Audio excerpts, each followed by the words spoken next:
শ্বাসরুদ্ধকর, অকল্পনীয়, অবিস্মরণীয়। উয়েফা চ্যাম্পিয়ন্স লিগের সেমিফাইনালের দ্বিতীয় লেগে ইন্টার মিলান বার্সেলোনা ম্যাচ দেখে ঠিক এমনটাই মনে হতে বাধ্য।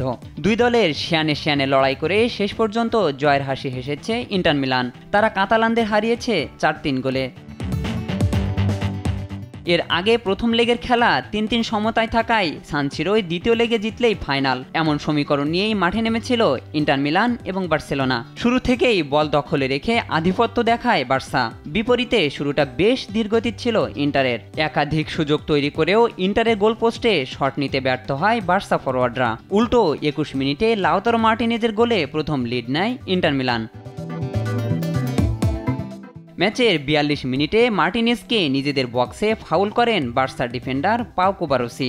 স্পট কিক থেকে ইন্টারকে দ্বিতীয়বারের মতো এগিয়ে দেন হাকান। বিরতির পর গোলের জন্য মরিয়া হয়ে খেলতে থাকে বার্সেলোনা। 54 মিনিটে এরিক গার্সিয়ার গোলে ব্যবধান কমায় তারা। 6 মিনিট বাদেই দানি ওলমোর গোলে বার্সা সমতায় ফিরলে জমে ওঠে ম্যাচ।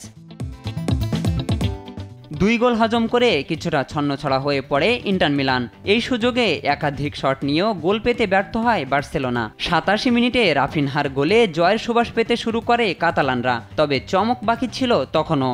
যোগ করার সময় 3 মিনিটে অ্যাসেরবির গোলে মিলান সমতায় ফিরলে খেলা গড়ায় অতিরিক্ত সময়ে।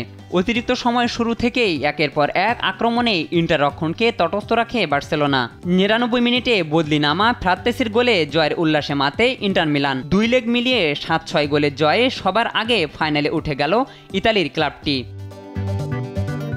শাহিনুর গনি, স্পোর্টস ডেস্ক, দেশ টিভি।